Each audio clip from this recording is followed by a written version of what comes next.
All right, so I emailed them. Hopefully they'll fix it before we are doing it. So chapter 3, listen up. Chapter 3 is all about adjusting journal entries. So basically, as you did in chapters 1 and 2, you record all the transactions and come up with a trial balance.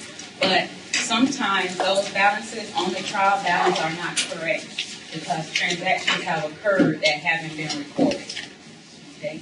So the purpose of adjusting journal entries is to update that trial balance for those transactions that have occurred but you haven't recorded yet. So the reason you do adjusting entries is because if you follow U.S. GAAP, we use the accrual basis of accounting. Accrual basis just means you recognize revenue in the period in what you earned it, and you recognize expenses in the period in what you incurred the expense. Incurred means you. Okay? So it doesn't matter when you receive the cash for the revenue. Sometimes customers pay you in advance, and sometimes they pay you after you perform the service. It doesn't matter. You recognize the revenue in the period in which it was earned. And then same with the expenses. Sometimes you pay for the expense ahead of time, like a prepaid expense. Sometimes you pay for the expense later.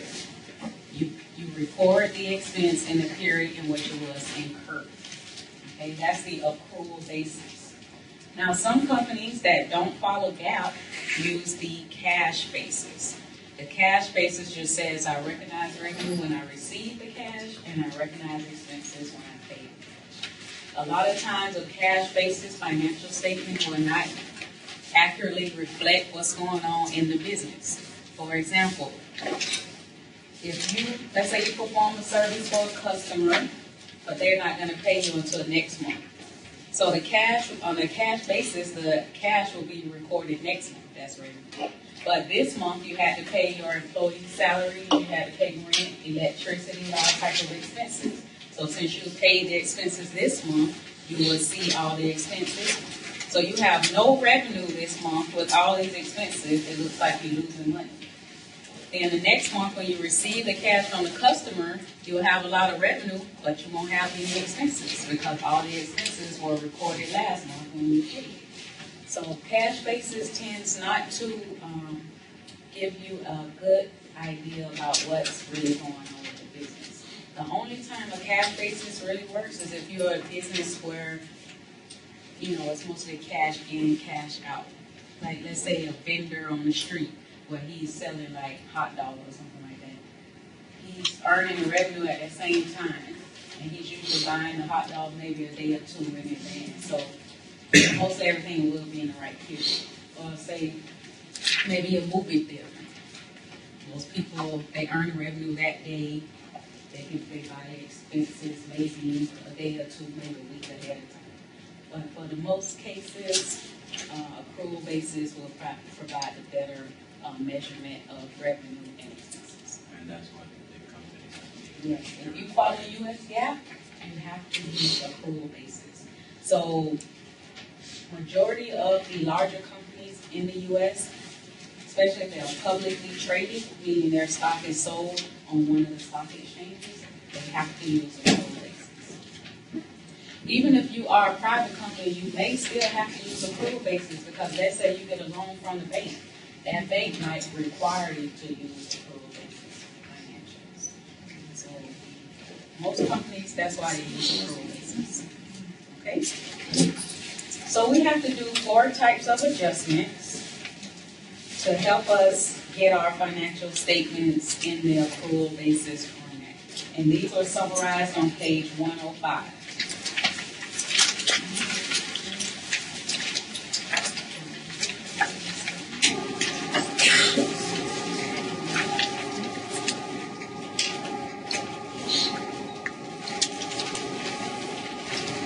Okay, anybody understand what all this stuff?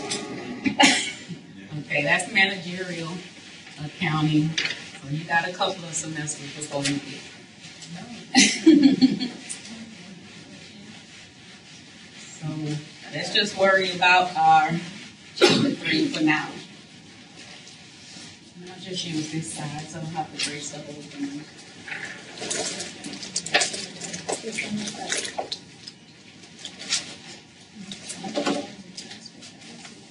right, so you have 4 types of adjusting entries. All right.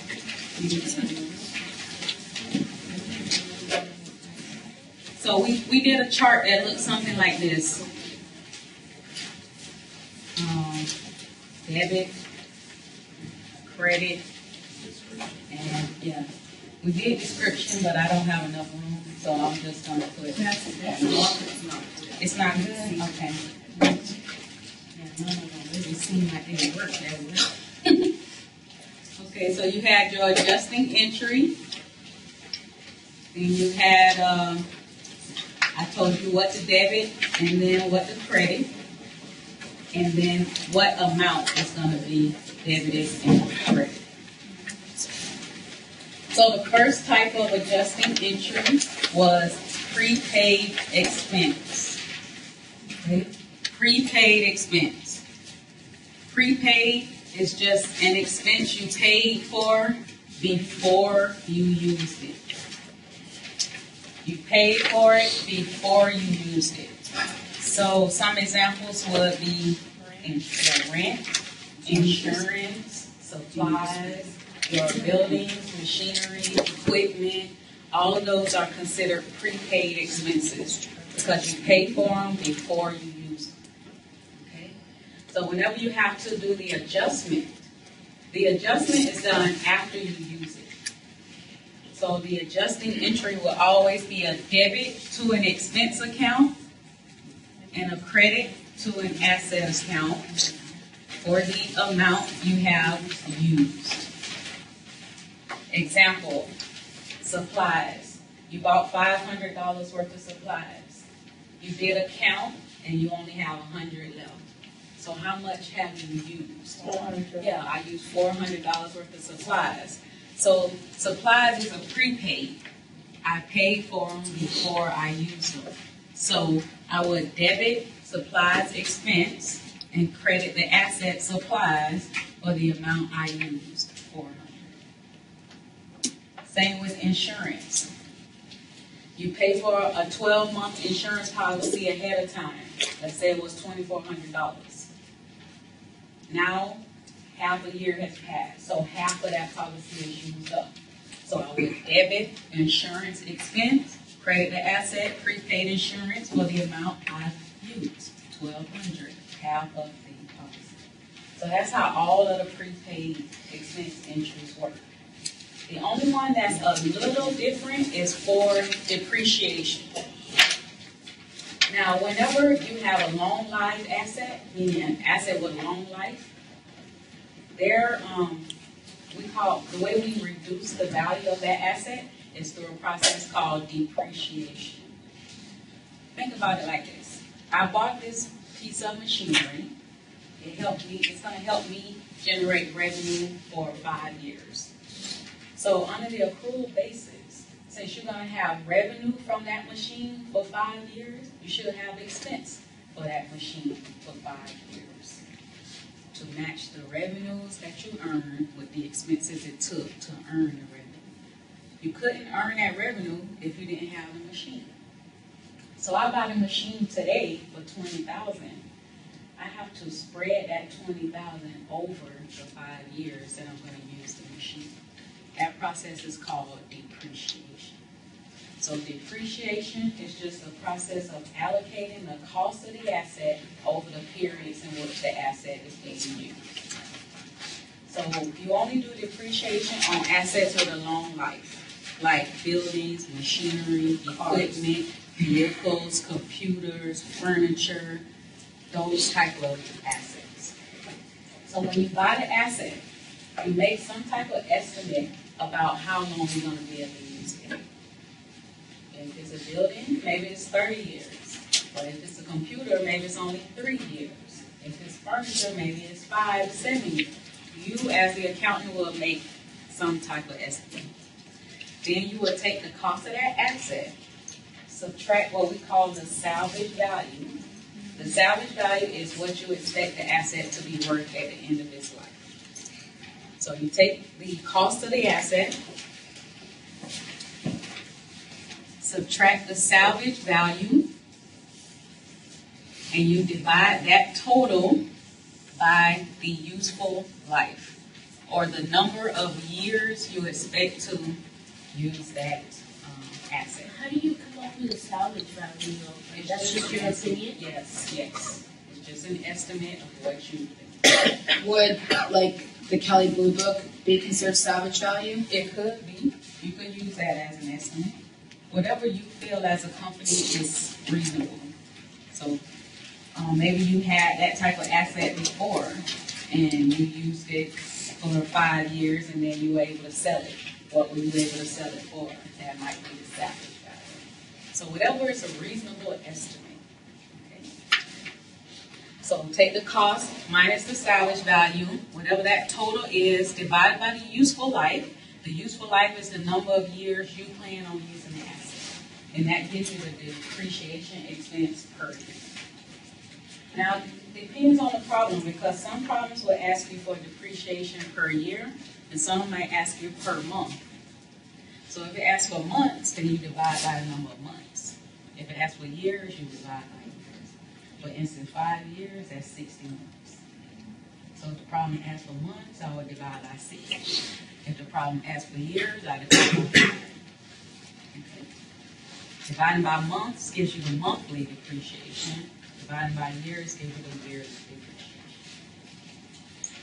So now that you know, so that depreciation calculation is an estimate of how much of that asset you've used up.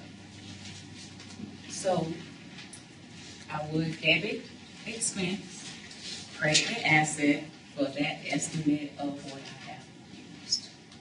Now, when it comes to long life assets, like supplies, you debit supplies expense. Insurance, you debit insurance expense. Rent, you debit rent expense. But for long life assets, you debit this new expense account called depreciation expense. None of these markers are really doing that well today, but that's the name of the expense account. It's not building expense or equipment expense or anything like that. It's depreciation expense. Okay? That's the name of the account? Yeah, that's the name of the expense account you would use to record your depreciation. Well, what about where it says adjusting entry? Yeah, it's still a prepaid expense, Okay. but it's just a special type of prepaid expense whenever you're talking about long live assets. Okay. So the debit is depreciation expense, and the asset you would credit is not equipment. It's not building. It's not vehicle. Yes, it's a new asset that we call, none of these really are working for me, but let's see. It's a new asset that we call accumulated depreciation. Accumulated depreciation. That is a new asset. So while supplies, you credit the asset supplies. Prepaid insurance, you credit the asset prepaid insurance. But equipment, you debit the asset accumulated depreciation. Debit depreciation expense. So turn to page 99, and then you can see what I'm talking about. So look at the middle of that page. Well, step 1, it says, recall that you purchased this equipment for $26,000, and now it has to be depreciated. So that equipment is expected to have a useful life of 4 years, and to be worth about $8,000 at the end of those years. So that $8,000 is the salvage value. So to figure out how much you should depreciate is the $26,000 cost minus the $8,000 salvage value. You should depreciate $18,000. We call that the depreciable cost. Okay. So since this asset is going to last 4 years, they want the monthly depreciation. So you see the last sentence of step 2, they divide it by 48 months. 4 years, that's 48 months.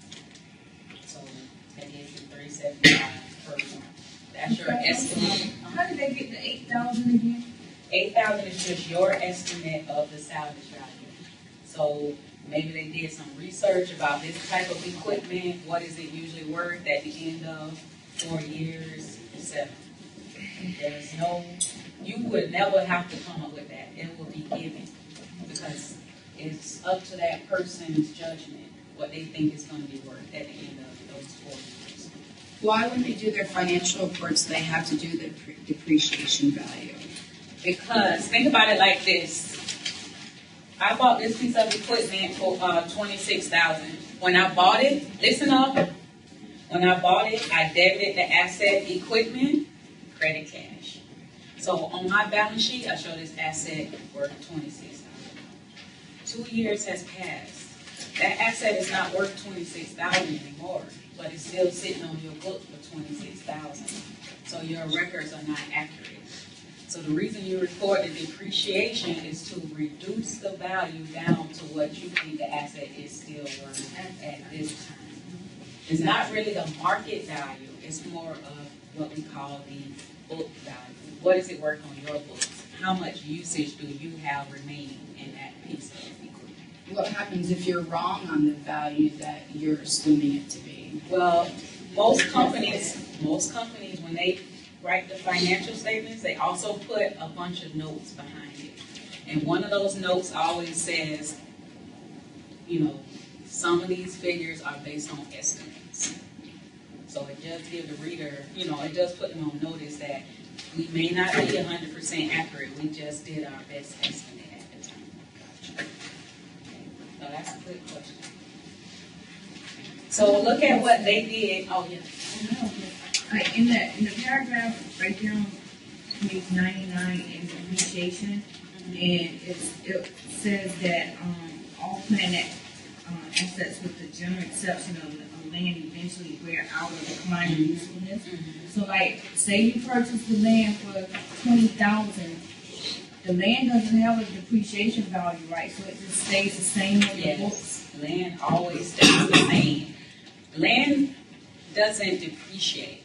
Because let's say you purchase that land for $20,000, you use it to plant some seeds and grows, you harvest, you plant, harvest, you continue to do that for I don't know how long.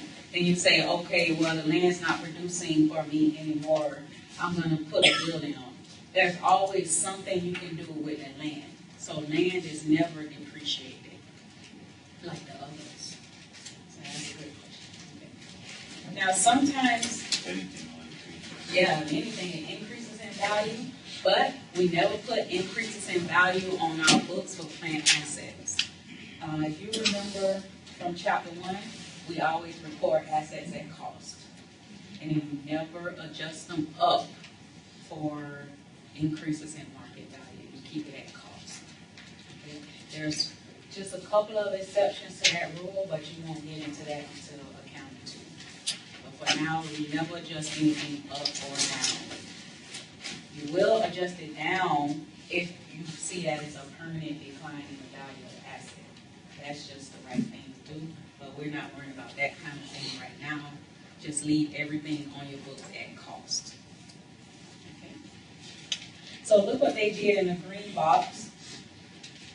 Once they figured out the depreciation expense was $375 per month, they debited depreciation expense and credited that asset accumulated depreciation for $375. The reason they call it accumulated depreciation equipment is because maybe this company keeps separate depreciation accounts for each type of asset. So maybe they have a building one, and equipment, computers, that's fine. Keep them separate by type of account. So look at their books. Now they have depreciation expense of $375. Equipment is still on the books at the original $26. And then right next to that, we have accumulated depreciation of $375. That accumulated depreciation, if you look on page 100, it is paired right underneath that asset equipment on your balance sheet. So if you notice, at the top of 100, the asset equipment has a debit balance, accumulated depreciation has a credit balance.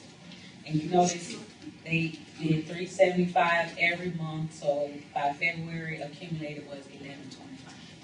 So you take that debit minus the credit, and you have the net book value of $24,875 on your books. And this is something that's supposed to be done monthly. It all depends. You do your adjusting entries whenever you prepare financial statements. Oh. So if you do monthly statements, you need to do it monthly. If you do yearly statements, you don't have to do it once a year. It's up to the company. Now, before you present your financial statements to anybody, you need to do your adjusting entries. Okay? So look at that Exhibit 3.7. You see they list all the assets, starting with cash. When they get down to equipment, they do list the $26,000 cost. But right underneath it, they subtract the accumulated depreciation. That $24,875 is what we call the net book value. So that's the amount you believe you have remaining of usage in this particular piece of So you go sell it yeah. right now. Okay. So any questions about prepaid expenses? Okay, so the second category is unearned revenue. Unearned revenue. We already learned about unearned revenue in Chapter 2. This is cash you receive in advance of performing the service or in advance of delivering a product to the customer. Why does this account need to be adjusted? Well, let's say you collected $1,000 from your customer last month. That $1,000 is still sitting as a liability on unearned revenue. But now you perform the service. So you don't have that liability anymore. You don't owe them that money. So the adjusting entry for unearned revenue removes that liability from the books and transfers it to revenue. So whenever you see an unearned revenue type of problem, you need to debit a liability. And you know a debit to the liability reduces the liability. So I'm going to debit the liability and credit revenue for the amount I have earned. Okay. Debit the liability, credit revenue for the amount you earned. So look on page 101.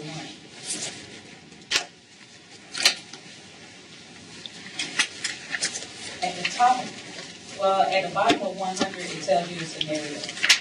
On December 26th, something was missing.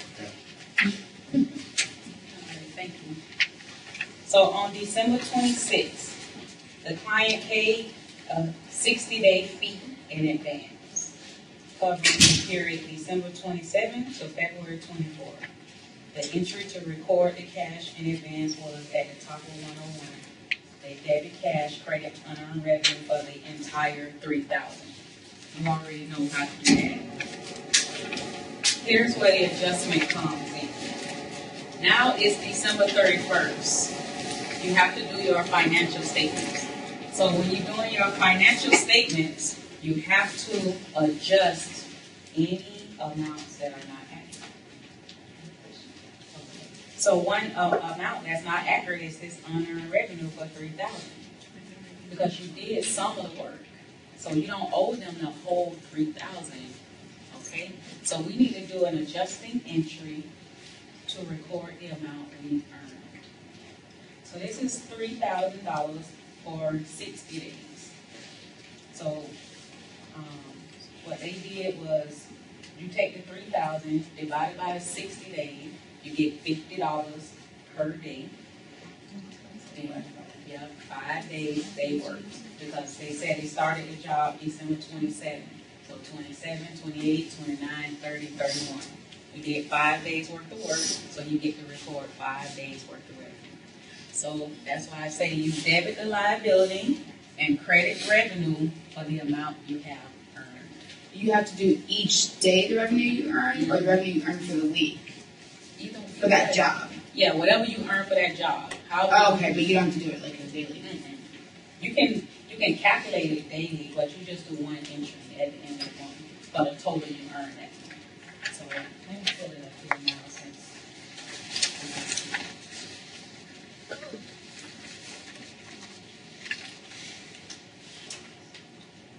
Okay, so when we first received the $3,000 from the customer, we credit the liabilities. You know, a credit to a liability means it's increasing. Now that we've done some of the work, we don't owe them as much. So we can debit the liability, which reduces it, and credit revenue, which increases revenue. So, look what happened. I debit the liability, unearned revenue, and I credit the revenue account for the $250 I have earned. So look what happened to my liability. It was $3,000, now it's only $2,750. That's the other 25 days worth of work I owe them still. And my revenue account now shows the 5 days worth of revenue that I earned. So adjusting is basically just calculating it down until it goes to zero. Yeah. It's just inch by inch by inch that you're recording. Right. So you record what you earn until that liability is down to zero. So if you have several different customers in that unearned revenue account, you may have to do each customer's job separately, figure out how much you earned on each job to get the total amount you earned that month. So it can get a little complicated. You have to keep very good records. Okay, so that's unearned revenue. The third one we talked about was accrued expense. Accrued expense, these are expenses you have incurred, but you haven't paid for them yet. So let's say your employees did some work for you, but you haven't paid them yet. That's an accrued expense. Your utilities were on, but you haven't paid the bill. That's an accrued expense. So anything you've used and haven't paid for it yet is an accrued expense. So if you don't record any accrued expenses, your expenses will be zero and your liabilities will be zero. And that's not accurate because you did use their services, so you should have some salaries expense. And you haven't paid them, so you do owe them a payment. So you should have a liability. Right now you have nothing. So your entry is to debit expense and credit the liability for the amount you owe. Okay? So this was the table that we did last. So it's accrued expense. You debit expense, credit the liability for the amount you owe. So your employees work for 5 days. You figure out how much you owe them for those 5 days, and you debit salaries expense, credit salaries payable for the amount you owe. If you, let's say you have a bank loan, interest accumulates every day, but you haven't paid it yet. You debit interest expense, credit interest payable for the amount you owe. Utilities. Now, some people say, well, I don't know how much I owe in utilities until I get the bill.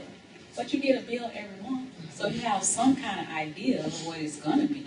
So you put that estimate. Debit utilities expense, credit utilities payable for whatever you estimate that you owe. I'm a little confused on something on the page before when it was 3,000. Why did they deduct the 250? Since it was revenue earned, why would they deduct it? Because the liability, okay, so it shows this one. Yes, that one. Oh, this one. Okay, so remember, when you receive the money in advance, you increase the liability by $3,000. So this says, I owe this customer $3,000 worth of work. Now I did some of the work. Okay, I see. So I decreased the liability by the amount of work that I did, by the value of the work that I did. Gotcha. So I And so only- they still own $27.50 a Yeah. work. Okay. Now I understand. Any other questions on that? Okay, so accrued expenses kind of easy. Some of the problems are kind of long, so it makes it seem more complicated than it is. But just read them carefully. Yeah, it gives you a lot of information. So like this is a typical problem. Your employees earn $70 per day and it's paid every 2 weeks on a Friday. December 31st falls on a Wednesday. The last payday of the year was Friday, December 26th. So from December 26th to the end of the year, there's 3 working days. So since they got paid on that December 26th, they work to the end of the year, you owe them 3 days. So they get $70 a day for the 3 days. They earn $210 that you haven't paid them. So I need to debit salaries expense, credit the liability, salaries payable for that $210 hourly. See, so far I only reported, this was the pay date December 12th, this was the pay date December 26th. So I only had $1,400 worth of expense, which made it look like the employees only worked through the 26th. But that was not accurate. They worked through the 31st. So I need to record how much I owe them through the 31st. I only owe them 3 days. So that's why I debit expense, credit the liability for those 3 days I owe. So you record the fact that she gets paid those last 3 days in the month of December, even though she don't get paid till January. Right. Because see, with the accrual basis, expenses are recorded in the period in which they were incurred. So since she worked in December, the expense has to be in December. Doesn't matter when she's paid. She's not going to be paid till January, but she worked in December, the expense has to be in December. So when she gets paid in January, she's going to get paid $700 because it's 10 working days, $70 a day. She's going to get paid $700. But 3 days of that is for December, and then the other, 7 days is for January. So you see, the salaries payable, the 3 days we owe from December, we reduce that. And then we record the salary expense for the 7 days in January, because this is being done in January. She worked 7 days in January, and that totals the $700 in cash we have to pay. When a situation like that comes about, do they have to make any notations or anything in the January report that they had already been paid some salary at the end of December? They do. We usually do what we call account reconciliations. So when you have your balance sheet and you see salaries payable of $210, you do a note saying, I owe this $210 because of the 3 days they worked in December. So when you get to January, you see that note about December, you know you need to subtract that payable now that you paid it. So we all keep a lot of notes. You see how they did put a note at the bottom of the entry, even though we don't do that a lot, but in reality, with every journal entry you do, you should put a description so people know why you did that particular entry. Now with salaries, when they go to enter salaries, do they enter it before the employee gets paid, or do they enter it when, like, a normal company that's been together for 10 years? When they're doing their accounting, do they put, Jessica's pay in before they actually pay her, or when they pay her? Like their employees? Usually, it depends. If you're getting paid in December for work you did in December, I just wait till I pay you. But if you're getting paid in January for work you did in December, on December 31st, I have to record it in ahead and pay you because I need my December books to be accurate. Right. So like Broward College, all the teachers, when they're doing their books, do they wait to record it when they pay you, or because you're already an employee and everything, or do they record it? They record it as soon as the pay period is over, you record it because you know how much you owe, and then maybe you record it as liabilities, but you're not going to pay it until next week or whatever. But as soon as the pay period is over, you know how much you owe the employees, you need to record salaries expense, salaries paid. If you want your books to be accurate. And then when they pay you, do they go and deduct it? Yes. Okay, gotcha. They debit then salaries payable, but the liability is now gone, and then they credit cash. So we can do some practice moves about that. But there's one special type of adjustment when it comes to accrued expenses, and that's for interest. This interest calculation is going to help you not only in this class, but accounting too, and in life in general. Because you know you have credit cards, you have car loans, you have mortgages where people are charging you interest. So it's good for you to know how they calculate that interest.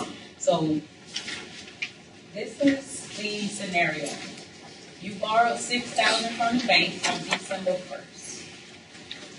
The note bears interest. The annual rate is 6%. So that means if you had the $6,000 outstanding for a whole year, you will owe them 6% interest.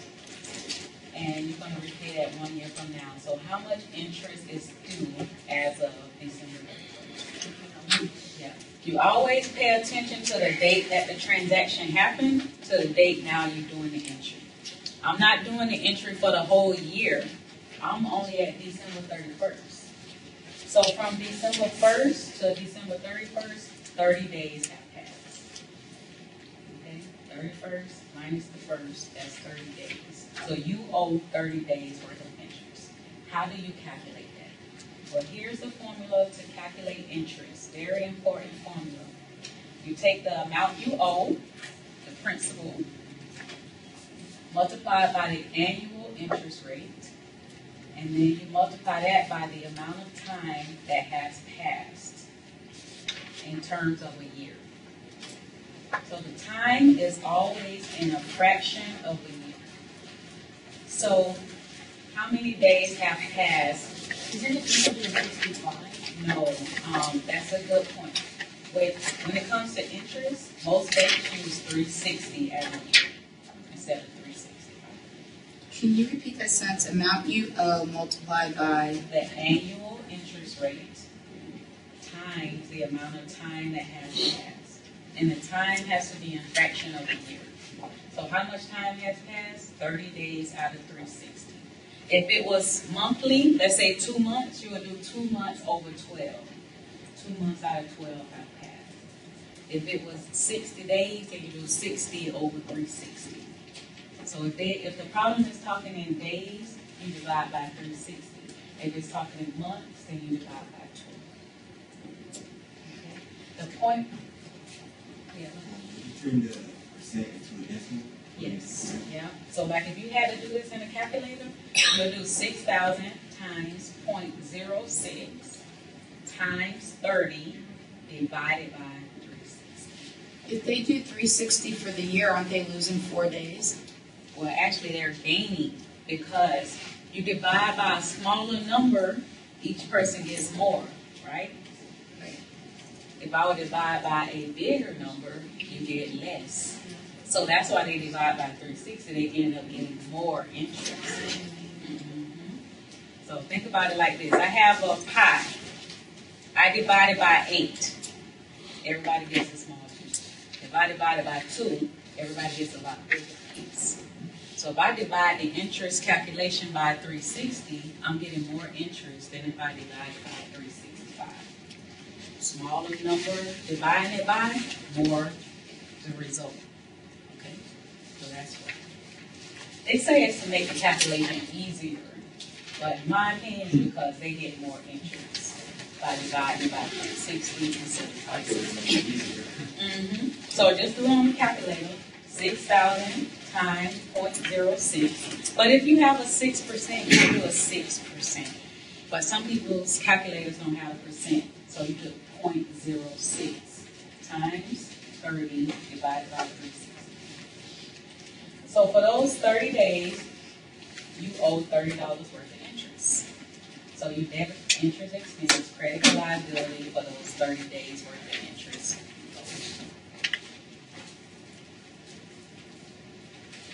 That's just special calculation. The entry is still debit expense credit. Now the last one was accrued revenue. Accrued revenue. Accrued revenue is when you have provided the service or delivered the product to the customer and they haven't paid you. So you debit the asset, usually accounts receivable, and credit revenue for the amount you have earned. So let's say you did $1,000 worth of work for a customer and they haven't paid you. You debit the asset, accounts receivable, credit revenue for the amount you earned. You've seen that plenty of times before.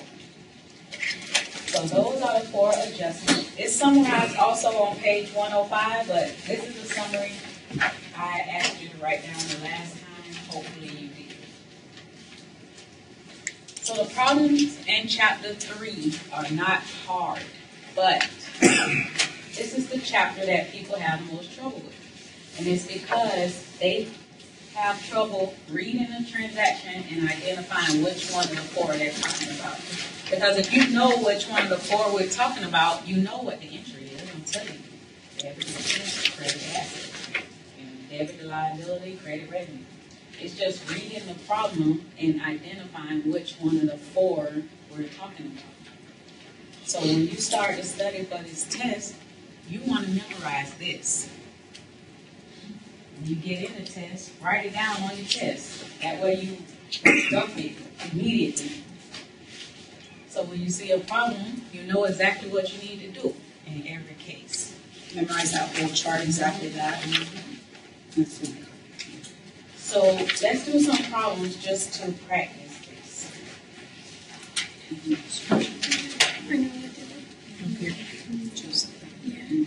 Did we do on page 117, did we do quick study 3-1?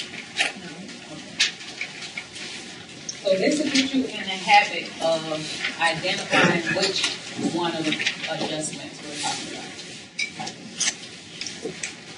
So page 117, all the way at the bottom, 3-1.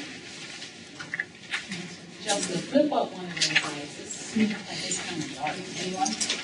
Yeah, okay. All right, so A, to record revenue earned that was previously received as cash in advance. Which one of these 4 do you think they're talking about? Yep, unearned revenue. You earn the revenue now, it was previously received in advance. That's unearned revenue. A is unearned revenue. So B, to record annual depreciation expense. Yeah, depreciation expense only applies to prepaid expenses. So whenever you see anything about depreciation expense, they're talking about prepaid. What about this one? To record wages expense incurred but not yet paid, nor accrued expense. Anything you've incurred but you haven't paid, that's accrued expense. B, revenue earned but not yet billed or recorded. Accrued revenue. Accrued revenue. Unearned revenue is when you receive the cash in advance. Accrued revenue is where you're going to receive the cash later.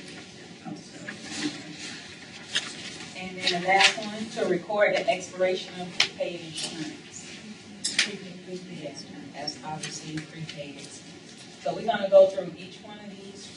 Well, we're going to go through a few of these so we can identify which. And I want you to go through that same process when you're doing the homework.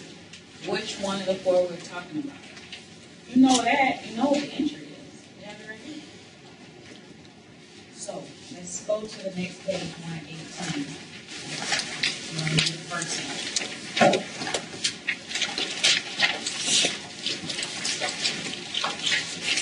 It says on July 1st, you paid $1,800 for 6 months of insurance coverage. No adjustments have been made to the prepaid insurance account, and it's now December 31st. Prepare the journal entry to reflect the expiration of the insurance as of December 31st.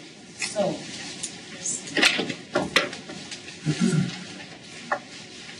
first thing I want you to do is draw a T account on your paper for prepaid insurance and put the balance on whatever side you believe it belongs on. Draw a T account for prepaid insurance.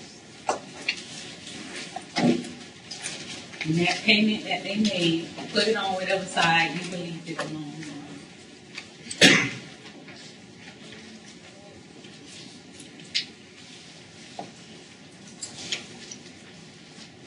They paid $1,800.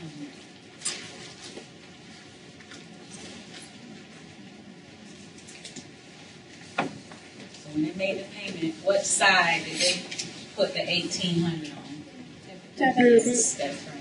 So you know when you make a payment, you debit prepaid insurance or credit cash or however you pay.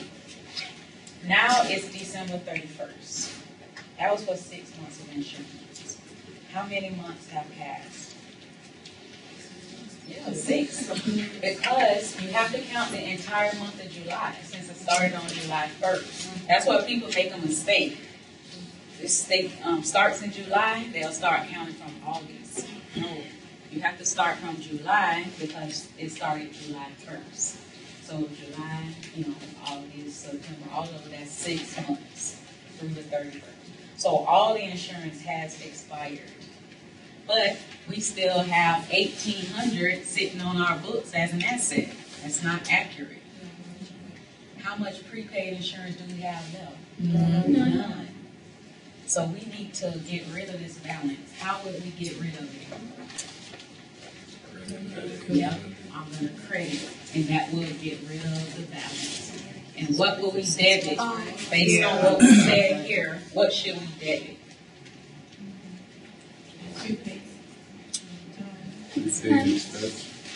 Not really prepaid expense, but insurance expense. Yeah. Whatever you use, that's the name of the expense account. So insurance expense is the debit. So that's your entry.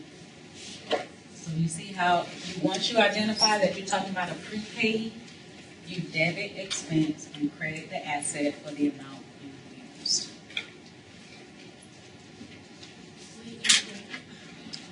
Yep. See, prepaid expense, first one, you debit expense.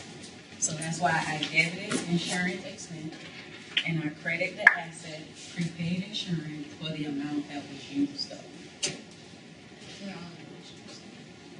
And in this case, all This one tricks. So this one got me because I'm so used to calculating the 12 months, the 24 months. So I'm like, oh yeah, it was only for 6 months. Because if it was for 12 months, then you'd have minus 6 months from it, and you'd have 900 left. Yeah. Okay. So you have to pay Yes. very close attention to the dates and the policy. So now, you debit the insurance expense because they no longer have prepaid insurance. And that's because I've used, expense means used. So I've used $1,800 of insurance. That's why I debit. And I credit the asset because I no longer have the asset, prepaid insurance. So that wiped it out. Any other questions on that one? So if it was for 12 months, I would debit 1,800 and say it's from July to December, I'd use 900. So then I would credit 900 in prepaid insurance, and then in insurance expense, I would bring down only 900. So it's only what's been used up or expired. So if this was a 12-month policy, you only did 6 months, you only did half. So if you had 900 left over, you did 1,800 and then 900 on the right? Well, this 1,800 was when you bought it. Right, so you did 1,800. And then it would have been 900 and 900 if it was a 12-month policy. Right, like if that's what was left, so then you put 900 on the So you're not putting what was left. Your entry is for what was used. What was used. Remember? See? So you have to memorize this. All right, now the next one, supplies. Draw a T account for supplies.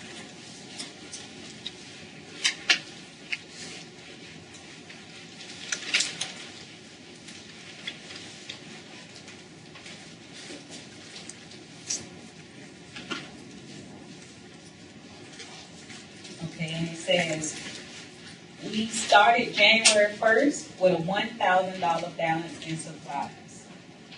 Do you think the balance should go on the debit side or the credit side? Debit. Yeah, because supplies is an asset, the balance is normally. Then it says, during the year, you purchased 3,000 more of supplies. Increase of debit. Yep. Supplies is increasing, so that is a debit because assets increase with debit. Now it's December 31st, and you counted up all your supplies, and you only have 1,300 left. So we know this is a prepaid type of problem. So we know we need to debit expense, credit the asset for the amount we have used. Which expense account are we going to debit? What's the name of the expense? Accrual. Yes. Yep. Whatever you use, that's the name of the expense account. So supplies expense is going to be your debit, and then credit is going to be to the asset supplies. So, can anybody figure out how much we have used? Because 2,700. oh yeah.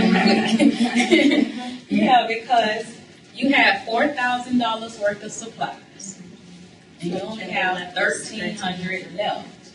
So that means you use $2,700 worth of supplies. So the entry is to Debit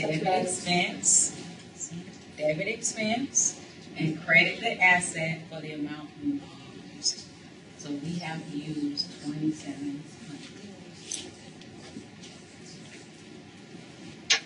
Now we know that's not a journal format, but it's just helping us understand what happened. Let's do a journal. Well, first let's look at this. If I have debits of 4,000 and credits of 2,700, how much is 1,000? Yep, I have. That's how I get the balance down to the 1,300 that I still have on hand. Right now, we're just doing the T accounts. We're not doing the journal entries, Yep, so right? this is what the journal entry look like. Hopefully, by the time we did, some of y'all didn't know for that test, so hopefully by the time you did this assignment, we know how to write journal entries. You enter the account that's being debited first. So which one would I put? Yep, supplies expense is what's being debited, and I enter the amount in the debit column. Then I indent a little bit, enter the account that's being credited, and enter the amount in the credit column. That's the proper journal entry form. Every journal entry has to have at least one debit and one credit, and the total dollar amount of the debits has to equal the total dollar amount of the credit. Okay. So, any questions about, prepaid? Can you just repeat something, please? Okay, the first thing was enter account being debited first, then enter the amount in the debit column, and then indent. What did you say after that? Said you indent a little bit. You see how I moved this over a little bit? Mm-hmm. Enter the account that's being credited, and then enter the amount in the credit. That's the proper format for it. Yeah, indent all the credit. And if you have more than one debit, you list all the debits first over to the far left. Then you start listing all the credits. And you don't indent more and more for every credit. No, all these. If you have more than one credit, the second credit will be lined up with this one. All right, so let's skip to 3-4. Skip to 3-4.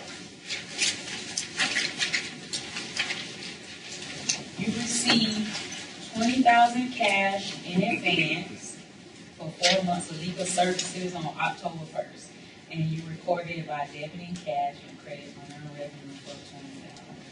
Now it's December 31st, and you provided the legal services as planned. What adjusting entry should you make for the work performed from October 1st to December 31st? So the first thing I want you to know is what type of adjustment are we talking about? Of these 4, Unearned revenue. unearned revenue. So right away, you know that you need to debit a liability and credit revenue for the amount you earned. See how easy it becomes once you know which one of the four they're talking about? You already have what the interest should be right here. So I know I need to debit a liability, credit revenue for the amount I have earned. So what's the name of the liability account they use? Yeah, unearned revenue. Unearned revenue is a liability. And then, I don't know, they don't tell us what the name of the revenue account is, so I'll put maybe legal services credit. That's what I'm gonna credit. Now we have to figure out the amounts. How much? Well, it says here, the amount is the amount you earned. So how much do you think we have earned from October 1st to December 31st? I heard somebody over here say. Yeah, 15. Yeah, 3 months. October, you count all of October, and you count November, you count all of December, that's 3 months. So if it's $20,000 for 4 months, that means $5,000 per month. 3 months is $10,000 a month.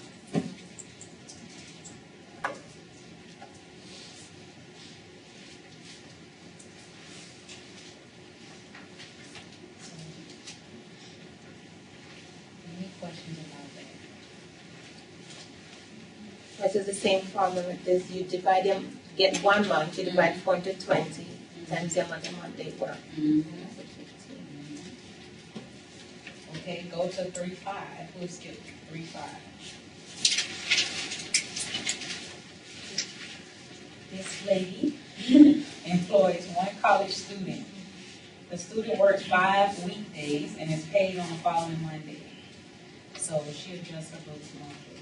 Skip down some. The student worked the last week of July, and Friday is August 1st. If the student earns $100 per day, what's the adjusting interest she needs to make on July 31st to correctly record accrued salaries and expenses for July? So first, which one of these 4 are we talking about? Yep, accrued expense. That's right. Because you've used her services, but you haven't paid her. So that's accrued expense. So we know we need to debit expense, credit the liability for the amount we owe. So which expense account do you think is going to be? Yep. Mm-hmm. Salaries expense. And what's the name of the liability? Salaries payable. So now we just need to figure out how much we owe.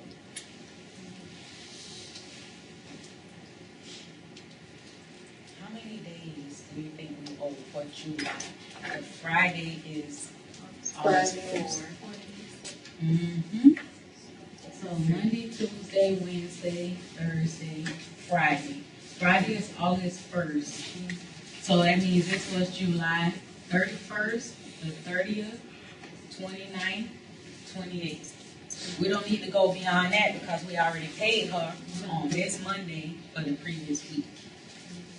So for July, we owe her 4 days worth of pay. $100 each. $100 a day. So we owe 4.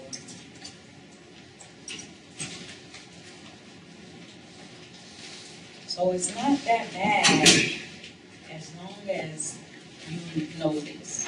And you can read the problem and figure out which one they're talking about. So, any questions about adjusting interest? So you don't need to see it. Right. You don't So in reality, we don't use T accounts. Just use us to, we just use them to help us figure out the transaction. But if you can go straight to the journal, you can do that. All right, so I'll see you on Wednesday. We're going to start chapter 4.